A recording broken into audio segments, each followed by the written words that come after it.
Hi guys! I am Tara Lipinski. Yeah, I'm Johnny Weir. And we woke up very early today, and that's why we're not in full hair and makeup. It wasn't that early.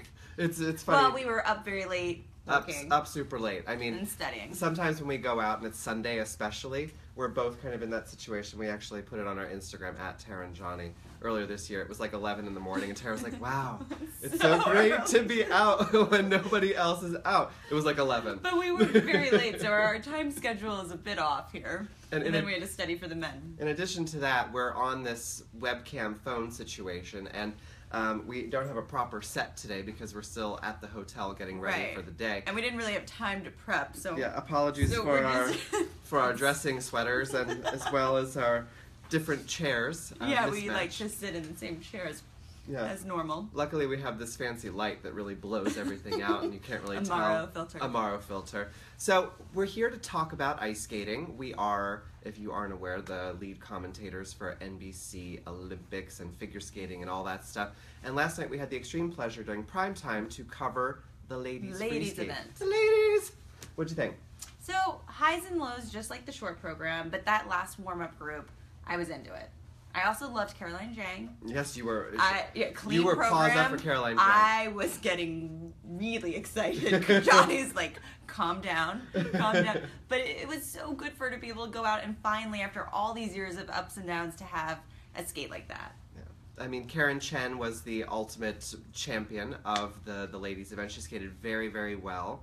Ashley Wagner. Under pressure. Under major pressure. I think a lot of people thought, oh, you know, after the short program, I'm shocked. I don't know how did I do this? And then all of a sudden she came out in the free skate and she laser focused and nailed it. She did nail it. And Ashley Wagner also nailed it. She singled out on one jump at the end, which cost her about a point. And then there were just some other little faulty landings through that performance that gave her the silver medal. But you know, after she skated, I really felt like it was so close. It was so close. I felt like Ashley had won it after she'd skated, just because her performance was so good. It was so different than Karen, but Karen was also beautiful. So that's why it was really hard watching, and then even thinking about it afterwards. Was it the right call? And I think it was. I think it was as well. Now that I've slept on it, I think Karen Chen definitely was stronger. But in that moment, I felt very much that it was Ashley Wagner's. That's also because we love that Wagner's free skate. Muse. So gorgeous. The choreography, facial expression. Yeah. I mean, the rest of it, aside from Karen Chen, Ashley Wagner, and Caroline Zhang, the rest of the ladies didn't really show up yesterday. There were a lot of mistakes. There were a lot of popped jumps. Mariah Bell she was ultimately the bronze medalist, and she skated very well, but only sort in of the second half. Yeah. Thank goodness, though, because if she didn't, I don't know where she would have ended up.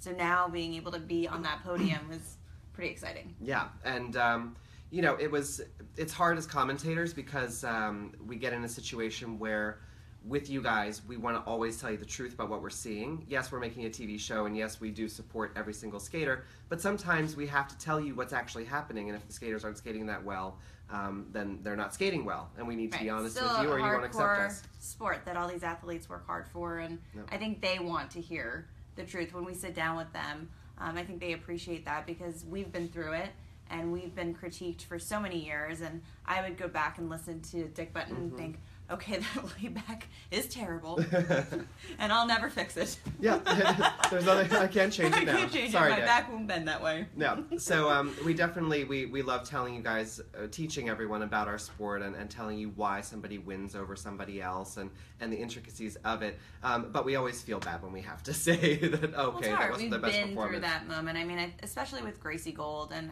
I feel like we've been on this journey with her. You threw your pen. You got so upset yesterday. I got so upset because she's so good. She is so talented. I say it all the time. I mean, for the last couple of years, I've seen no one jump like Gracie Gold. And in practice, to see her do those triples with speed, it almost reminds me a little bit of Una Kim. And then she sets herself apart from some of these other ladies, like Ashley Wagner. Ashley Wagner does a beautiful triple. But when Gracie Gold hits her triple, the technique, the air position, I get excited. It's so beautiful, and it gets so frustrating just to see her start to fall apart in these programs because she could be winning every time. So I feel like we're parents up there as well, and it's heartbreaking to watch, but then at the same time, we can't lie to the audience and cover it up. Because we do love everyone and support everybody in this sport. And, Gracie it was a very disappointing performance for us as the audience, and more so for her. But now hopefully she can go back and make possible changes to her training style, her team, whatever she needs to change, because it's only a year now from the Olympic Games, and she really needs to be on that team. Looking ahead today, the men, 4 p.m. Eastern, Nathan Chen has such a commanding lead that he could probably fall 3 times and still win. Right. He could just skate out there and wave. Yeah, I mean... We're kidding. But... we're kidding. But Nathan Chen had a beautiful short program, record-setting, 106 points. And well-deserved. Very well-deserved. 2 beautiful quads, difficult quads. The most difficult quads being performed in competition. And, he inspired my hairdo today. I walked in this morning. Obviously, I didn't do much. You look beautiful. Hope you all still like us. But Johnny, I walked in and he's doing the Nathan Chen hairdo today, and I really like it. I wanted to show respect. Yeah. Yeah. Nathan Chen. I mean, this is the biggest lead I can remember at the U.S. Championships for the men in quite some time, and he's a star. He's not even a star on the rise. He's just blinking up there for all of us to see. And, I'm really looking forward to his long program. He could throw 5 quads into it. Right. And you can join us live for that. I would really hope. Maybe he'll just throw like a 6th. A 6th, just for fun. Just for fun. Like, just throw one in that he's never landed before just to try. Go like that at us. So we're having a great time. Hey, Tara. Hey, Johnny.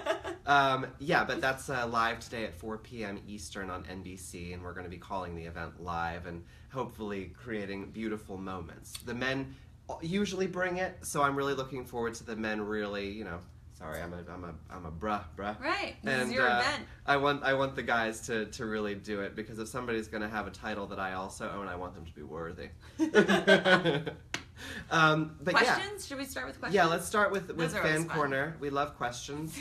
If you guys have a question. Okay, let's just talk about Fan Corner for a moment. All right. We have a podcast. It's called Tara and Johnny Podcast. Right. And Johnny one day comes in and starts with this fan corner, and he says that corner is spelled with a K. Because of the Kardashians, they kind of own everything. It's all Ks. But why do we care about the Kardashians, and why do we have a name called Fan Corner? It's a terrible name. I was just trying to make it sexier, like a sexier name for the tweens. I will be open to that, and Johnny will not. Johnny loves Fan Corner. Well, you know what? The thing is, our fans really have latched onto Fan Corner and now use the hashtag Fan Corner, so I think it's a thing already. We'll have this fight when we're not on talking to this phone. Yeah, we only have phone 20 minutes. Yeah, we only have a few minutes. Give us a question. But anyway, welcome to Fan Corner. We're excited to be here in Team USA's Fan Corner. So if you have a question, you can ask us. Hopefully we're actually live right now. We didn't push the button. Lucy Horton. Lucy Horton. To know. Oh, and tell us where you're from, guys. Yeah, we like that. We like to give shout outs to Spokane or Boise. Wherever you come from, please tell us. Will either of you ever coach? Only if we were a coaching team together. Yes. We talked about this. Yes, certainly. I mean, at the moment, it's a conflict of interest for us to be coaches at the moment, especially at a high level, because we have to talk about these skaters on TV. And if we were on TV talking about it, there have been many commentators that coach and still coach and still work in television. You never know, but for us, we want to be completely unbiased and unhindered by coaching. So if our career ends on television, Tara and Johnny, the coaching team, will come into play. Tara and Johnny boot camp for skaters and young girls. Emily Ho says, Emily Ho, hi. Hi guys. Carolyn Zhang made me so happy yesterday. Do you think she can get a few international assignments this season? From San Diego, California. Hey, San Diego, California. You're the big cheerleader for Carolyn Zhang. You go for it. I am. I would love to see that happen. Magic carpet ride right to the Olympics. Well, I don't know how many. I think getting even one would be great for her, just so she could go out there and prove herself once again, because you need consistency. This was Caroline's first step into redemption, into proving that she's deserving of those international competitions, those international assignments, because as everyone knows, there's a huge group and deep field. It's the morning, guys. We're tired. We're trying to be very, very, us and talk very intelligently and nice, but, we're looking at a phone, and, you guys are a phone to us right now. A big lamp a tripod. right here. We have got an ugly lamp. We're trying. But we started drinking already this morning. By the time we're on TV, by the time we're on NBC at 4, we'll have just full on like one droopy eye. No, but Caroline Zhang is competing against a very deep field of U.S. ladies that also all want assignments, and Caroline Zhang has to prove herself. This was one competition. If she can prove it again and again that she can skate like this, and she had many chances back in the past where she would go to the Grand Prix events and just pop all of her jumps. I mean, it's been 10 years that she's been struggling. So she's trying to prove herself, and if she definitely got on the good foot last night and clean free skating. Calm down. I loved it. Terrible. But yeah, she definitely is deserving of international assignments, but she's got to earn them. Lisa Marie from Colonial Figure Skate Club in Pennsylvania. Oh, Lisa very Marie, specific. hey Pennsylvania, Colonial Skate Club, what? Would like to know, what is the hardest skill for you to learn in figure skating?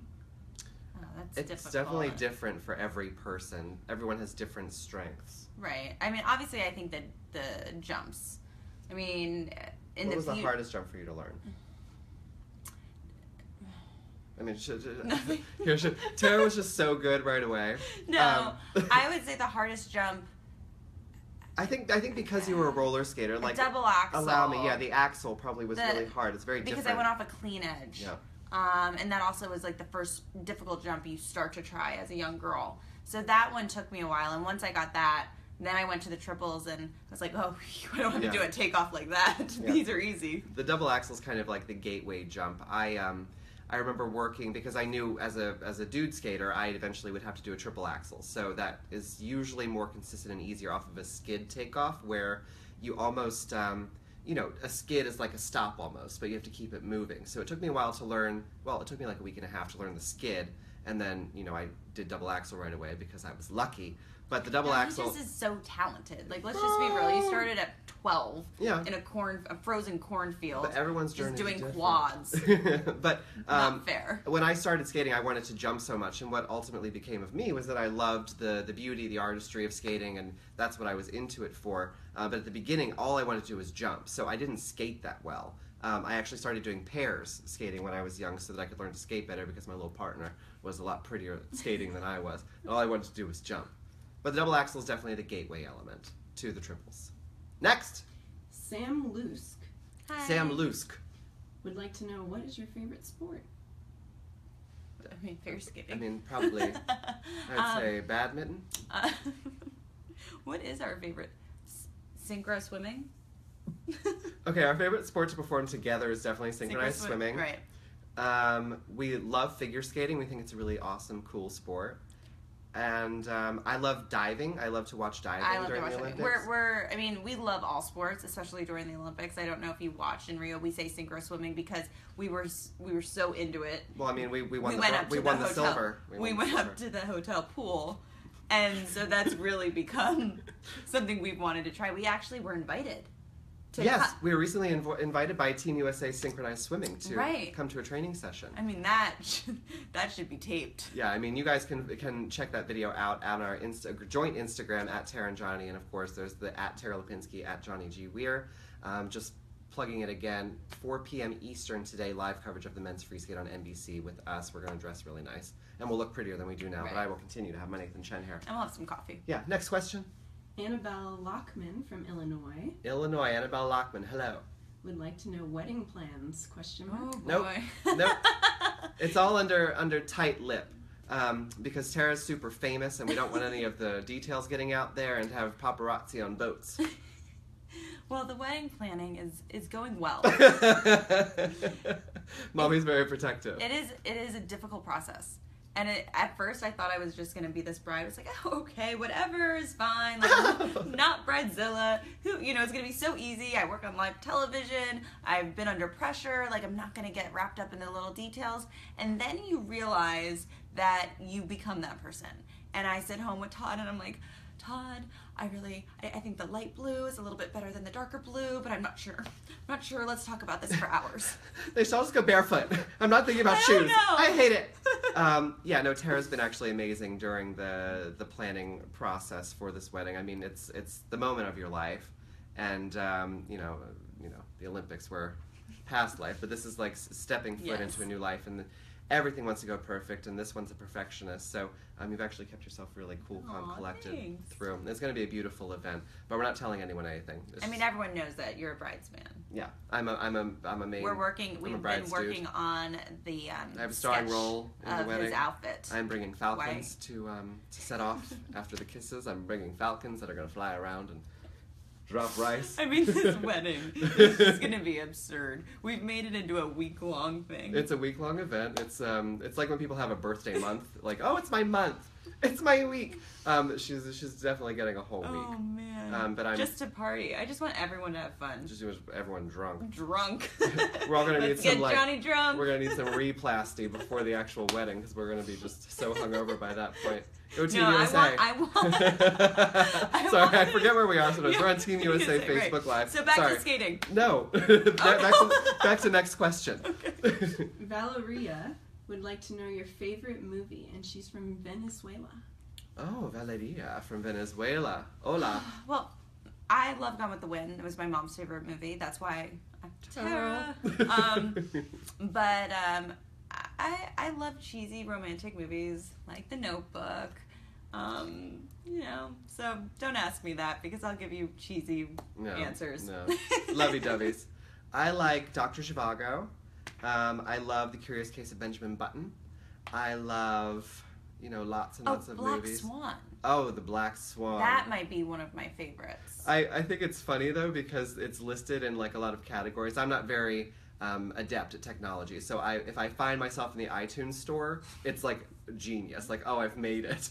And then, you'll see that The Black Swan's listed under horror, and we're both kind of why is that scary? Horror. That was our life. True life. So, I have pulled out several of my own fingernails, and my feet definitely have become webbed.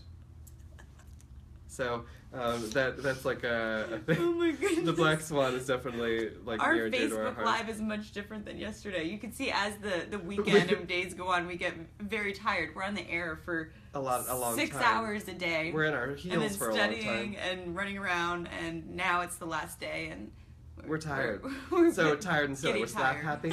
We'll get our stuff together before the 4 p.m. live broadcast of The Men on NBC.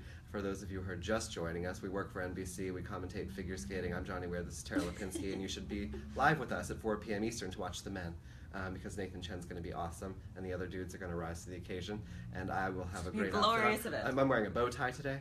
We didn't even discuss this yet. I'm wearing a bow tie. Oh, I love this. In honor of Dick Button, another great American men's champion. All right, next. Derek Stockholm would like to know what has been your Derek favorite... Stockholm or Derek in Stockholm? Derek Stockholm. Oh. Okay, Derek Stockholm. What's up? What has been your favorite outfit worn together as commentators? I mean, in Sochi, the pink, I think. Yeah, the pink in Sochi was pretty epic, and it's a great memory. Vintage Chanel. Pink blazer for you. I had a floral moment. Yeah, I had a pink blazer as well. Our favorite look that we've ever worn, though, is definitely how we looked when we did the Oscars. Oh, yes. It actually has inspired a bit of what I'll be wearing to Tara's wedding. But yeah, I think we both think we looked just... It was like we were getting married, actually. We looked like cake toppers. White. We were angels. Hello, welcome to our Oscars. That's how we felt about those outfits. But yeah, next. Dina Ackerman would like to know, what's the secret of flexibility? Well, his back is absolutely stunning. How did you get such a flexible back? Who? Johnny. Oh, that's nice. Thank you. Well, I'm gay, so I was born with a naturally swaying back. Yeah. That's how I have a flexible back, but thank you. Jokes! All right, so I think the most important thing for flexibility is definitely bean curd and eating at the Ponderosa. No? We've really taken this to a whole new level. Sorry. Go Team USA.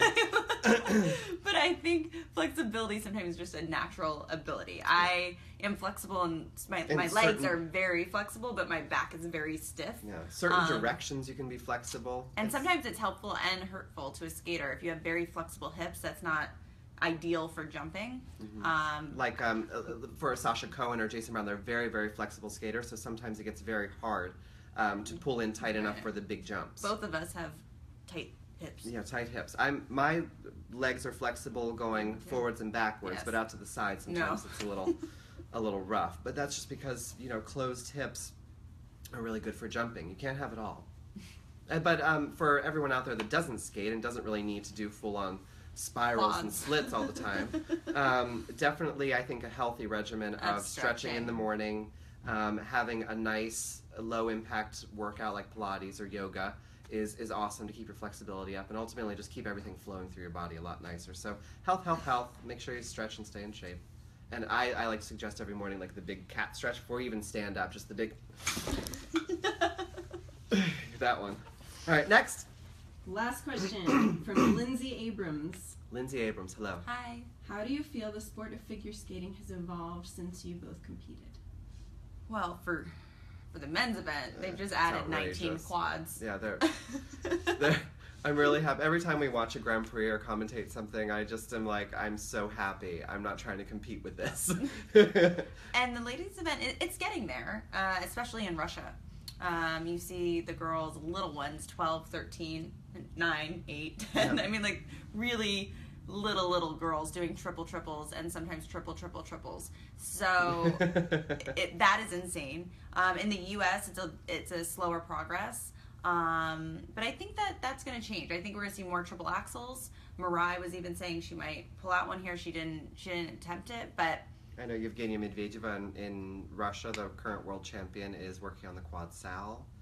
There are quads among some of the ladies. Yes, I think we'll start seeing quads soon. Yeah, I think there'll be quads with ladies, even more so than triple axels. Triple axels are... They're difficult because of the edge. I mean, back in my day, there was a few girls that were working on the quads. They just never, were brave enough to put it in the program. Like I would work on it in practice and be like, oh no. Oh, certainly not. Certainly not going into competition. But what's interesting, especially after watching the women last night, skating goes in trends depending on what country you're in, who's winning in your country. And right now Russia is so strong. And at their national championships, which happened around Christmas and Hanukkah this year, they're all competing against the best in the world. And the Russian ladies know they're competing against the best in the world. In the United States, there hasn't been the best in the world for a while now. So the ladies, I found, have gotten a little complacent. So they need to really feed off of each other to find that passion. Well, when they get to Worlds, they'll see. They'll see. But only 3 get to go to Worlds. It starts at home. So I guess that's the last question. Or one more? No? We're done. No more questions. All right, we're not allowed any more questions. Right. So we thank you guys so much. Again, watch us 4 p.m. Eastern. NBC live coverage of the men's event. We've Nathan Chen, Jason Brown, Ross Minor, names. Yes. Join us then.